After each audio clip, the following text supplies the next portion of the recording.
Hello students, welcome back. Today we are going to continue our chapter rights in the Indian Constitution. Last lecture में हमने discuss किया था what are fundamental rights, why they are necessary, as well as हमने बात की थी bill of rights की. आज के लेक्चर में हम बात करेंगे fundamental rights in the Indian constitution. Before continuing the chapter I just want to say कि अगर आपको ये चैप्टर अच्छे से समझ में आ रहा है, don't forget to subscribe, right. And अब बात आती है कि जो हमने बोला कि हमारे राइट्स जो है फंडामेंटल है because they are mentioned in our constitution, constitution की तरफ से ग्रांटेड है. सो क्या ये फंडामेंटल राइट्स की डिमांड आज़ादी के बाद उठी? आज़ादी के बाद क्या ये डिसाइड किया गया कि लोगों को जो बेसिक राइट्स हैं वो उनको मिलनी चाहिए, या इसकी डिस्कशन आज़ादी से पहले शुरू हो गई थी? नो डाउट कि जो फंडामेंटल राइट्स है इसकी डिमांड हमारी कब से थी? Demand since freedom struggle. जब हम अपनी आज़ादी के लिए स्ट्रगल कर रहे थे, आज़ादी के लिए लड़ रहे थे, उसी समय से ही इसकी जो फंडामेंटल राइट्स की डिमांड हमारी तभी से स्टार्ट हो गई थी. क्योंकि जब हम फ्रीडम स्ट्रगल कर रहे थे, जब हम ब्रिटिशर्स के अंडर थे, तो ब्रिटिशर्स हमारे कई तरह के राइट्स जो थे वो वायलेट कर रहे थे. तभी से ये डिमांड थी कि हमें वो वाले अपने राइट्स, जो बेसिक राइट्स है, वो हमें मिलने चाहिए. अब इसमें इसको मोतीलाल नेहरू कमेटी है demanded a bill of rights. Motilal Nehru committee बनी जिसमें उन्होंने किस चीज की डिमांड की थी? बिल ऑफ राइट्स की. एज फार एज इन 1928 में ही मोतीलाल नेहरू कमेटी बनी थी जिसमें बिल ऑफ राइट्स की डिमांड की गई थी, राइट. अब ये मोतीलाल नेहरू कमेटी ही आपकी नेहरू कमेटी के नाम से जानी जाती है. समटाइम क्वेश्चन आ जाता है कि ये जो नेहरू कमेटी थी किसने बनाई थी? तो at that time don't be confused, ये जवाहरलाल नेहरू नहीं है, उसमें आंसर क्या आएगा? मोतीलाल नेहरू, राइट. अब there was no two opinion. अब क्योंकि ये डिमांड मोतीलाल नेहरू कमेटी में 1928 में कर दी गई थी और सभी लोगों के जो बेसिक फंडामेंटल राइट्स थे वो ब्रिटिश पीरियड के दौरान एक्सप्लॉइट हो रहे थे, इसलिए इसमें कोई भी ओपिनियन नहीं था, कोई ऐसा कंफ्यूजन नहीं था, कोई क्लैशेस नहीं थे. किसके बारे में? There were no two opinion on the inclusion and protection of rights known as fundamental rights in the constitution. इसीलिए जब हमारा कॉन्स्टिट्यूशन बनाया गया तो उस समय इसमें किसी भी तरह की दो राय नहीं थी, किसी भी तरह का कोई क्लैश नहीं था कि फंडामेंटल राइट्स को इंक्लूड करना चाहिए या नहीं करना चाहिए, क्योंकि ये बात ऑलरेडी क्लियर हो गई थी इन 1928 में जब मोतीलाल नेहरू कमेटी ने बिल ऑफ राइट्स की डिमांड की थी कि अब हमारे यहाँ जो है, जो हमारे जो कॉन्स्टिट्यूशन बनेगा उसमें फंडामेंटल राइट्स होंगे. क्लियर? तो इसीलिए there was no clash regarding this, no opinion about this. Why these rights are known as fundamental right? अब फिर हमने ये तो कह दिया कि इनको बेसिक राइट्स थे, इसको कॉन्स्टिट्यूशन में डालने के ऊपर कोई क्लैशेस नहीं थे, सभी एग्री कर रहे थे कि कॉन्स्टिट्यूशन में फंडामेंटल राइट्स को जो है इंक्लूड करना जरूरी है. अब इनको फंडामेंटल राइट क्यों कहा जाता है? Again your 1 mark question. अब क्यों कहा जाता है? Because these fundamental rights are so important that the constitution itself ensured that they are not even violated by the government. क्योंकि ये इतने इंपॉर्टेंट है फंडामेंटल राइट्स, इनको फंडामेंटल राइट्स इसलिए कहा जाता है क्योंकि इन राइट्स को कॉन्स्टिट्यूशन में डाला गया है, कॉन्स्टिट्यूशन ने इनको एक्सेप्ट किया है, कॉन्स्टिट्यूशन ने इसकी गारंटी ली है. और इन राइट्स को इवन जो गवर्नमेंट है, हम कहते हैं कि गवर्नमेंट जो है किसी भी स्टेट में, किसी भी नेशन में सबसे पावरफुल होती है, सबसे पावरफुल होने के बावजूद भी गवर्नमेंट भी इन राइट्स को वायलेट नहीं कर सकती. दैट इज वाई ये जो राइट्स हैं जो हमें कॉन्स्टिट्यूशन में दिए गए हैं, इन राइट्स को क्या नाम दिया गया? इन राइट्स को they are known as fundamental rights, right. अब बात आई है, तो हमने बात कर ली कि फंडामेंटल राइट्स कॉन्स्टिट्यूशन में जो मोतीलाल नेहरू कमेटी में कब डिमांड किए गए थे और किस तरीके से इसको डाला गया. अब आता है what's the difference between fundamental right versus ordinary legal right.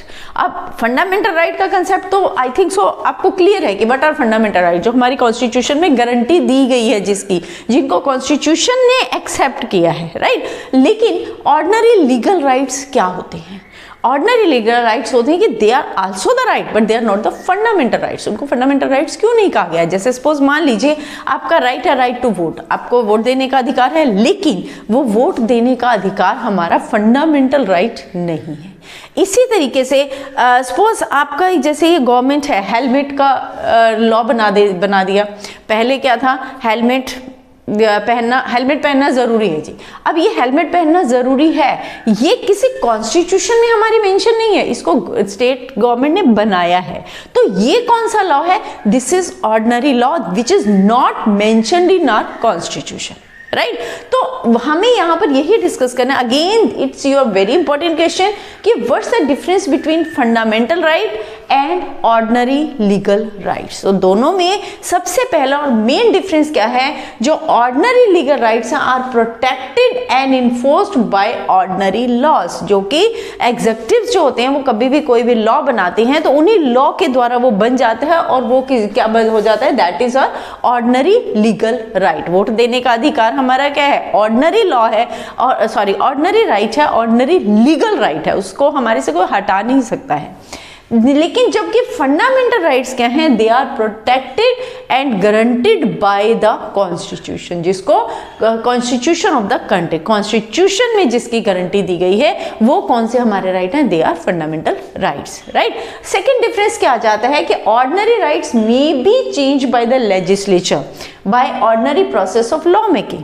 कोई भी लॉ बना, उसको जो स्टेट गवर्नमेंट आई है किसी भी तरीके से कोई भी नया लॉ बना के पहले वाले लॉ को खत्म कर सकती है, कोई नया लॉ लागू कर सकती है।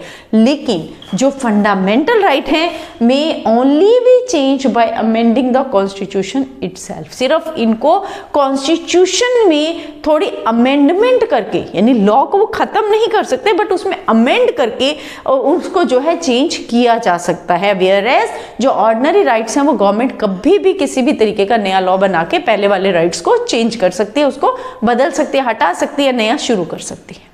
Is it clear? तो ये दोनों क्या है? These are the main difference between fundamental rights and ordinary legal rights. Clear? अब ये तो बात हुई हमारी regarding the ordinary legal rights और फंडामेंटल राइट्स, राइट। अब हम बात करेंगे कि role of judiciary in preserving fundamental rights. Judiciary का फंडामेंटल राइट्स को प्रिजर्व करने में, प्रोटेक्ट करने में क्या रोल है, किस तरीके से वो प्रोटेक्ट करता है। अगर हम बात, क्योंकि जुडिशरी के पास क्या है? Power and responsibility to protect the fundamental rights. Fundamental rights को प्रोटेक्ट करने की पावर कॉन्स्टिट्यूशन ने किसको दी है? Only to the judiciary.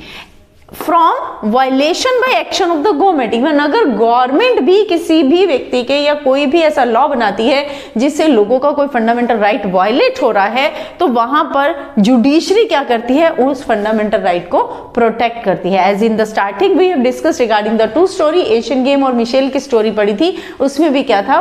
किससे लोगों को प्रोटेक्शन कहां से मिली थी, किसकी वजह से मिली थी? ड्यू टू द जुडिशरी, क्योंकि जुडिशरी के पास ये पावर है। कॉन्स्टिट्यूशन ने जुडिशरी को पावर दी है to protect the fundamental rights of the citizens, right? यहां तक कि executives as well as the legislature actions can be declare illegal by the judiciary. मान लो जो डीसी वगैरह है या जो भी हमारी एडमिनिस्ट्रेटिव ब्रांच है, उसमें कोई भी लॉ बना, उसको एग्जीक्यूट करवाते हुए मान लीजिए वो किसी भी पर्सन के लॉ को वायलेट कर रहे हैं, या फिर जो लेजिस्लेटिव असेंबली, हमारी लेजिस्लेचर ने कोई भी ऐसा लॉ बनाया जो लोगों के लिए सही नहीं है, तो उस एक्शन को, उस लॉ को, उसको क्या कर सकते हैं? लेजिस्लेटिव एक्शन को, एग्जीक्यूटिव एक्शन को जुडिशरी जो है वो उसको इलीगल डिक्लेयर कर सकती है, राइट। अब ये तो बात आ गई कि जुडिशरी के पास कितनी पावर है, किस तरीके से वो हमारे फंडामेंटल राइट्स को जो है वो प्रोटेक्ट करती है।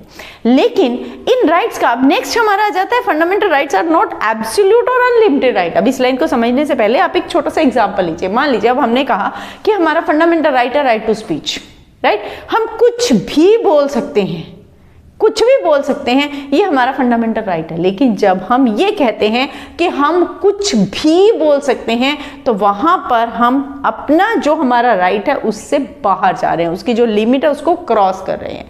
नो डाउट हमें बोलने का राइट है, लेकिन इसका मतलब ये नहीं है कि आप कोई भी व्यक्ति जा रहा है उसको कुछ भी बोल दोगे। उस बोलने की भी एक लिमिटेशन है। उस बोलने में, फ्रीडम ऑफ स्पीच में आप किसी की फीलिंग्स को हर्ट नहीं कर सकते। फ्रीडम ऑफ स्पीच में आप किसी को पर्सनली वो नहीं कमेंट नहीं कर सकते, पर्सनली उसका कोई मजाक नहीं उड़ा सकते हो, राइट। तो तो मतलब कुछ भी ऐसा करना जो उसको हर्ट हो, जो उसकी जो फ्रीडम है, उसके जो राइट्स है उसको वायलेट करे, वहां आपकी फ्रीडम ऑफ स्पीच नहीं आती है। वहां पर क्या है, दैट इज वाई वहां आपकी फ्रीडम ऑफ स्पीच को कहीं ना कहीं ब्रेक है कि आपको फ्रीडम ऑफ स्पीच तो है लेकिन एक सीमा तक आप बोलेंगे। आपकी स्पीच से, आपके शब्दों से किसी और का अगर राइट हर्ट हो रहा है, किसी और का अगर राइट वायलेट हो रहा है, तो आप क्या कर रहे हैं, उसका जो फंडामेंटल राइट है उसको आप वायलेट कर रहे हैं। क्लियर? तो इसीलिए ये बोला गया है कि ये जो फंडामेंटल राइट्स हैं दे आर नॉट एब्सोल्यूट। ये नहीं कि आपको राइट है तो आप जो मर्जी बोलते रहो, आपका राइट है, आप फ्री है, फ्रीडम और राइट टू फ्रीडम है, तो आप किसी को भी आते जाते चांटे लगा देंगे, इट्स नॉट पॉसिबल, किसी का भी मर्डर कर देंगे, नो, राइट? इसीलिए कहा गया कि फंडामेंटल राइट्स क्या हैं, they are not absolute but और अनलिमिटेड राइट। अनलिमिटेड नहीं है, देयर इज अ लिमिटेशन कि आपको उस लिमिट को क्रॉस नहीं करना है। Is it clear? तो ये क्या है हमारे, this is about the role of judiciary as well as that fundamental rights are not absolute और अनलिमिटेड राइट्स। ये भी अपने आप में आपका एक क्वेश्चन बन सकता है, right? This is all about the today's lecture. If you have any doubt, please go to the comment section and write your problems. I will definitely try to solve it as soon as possible.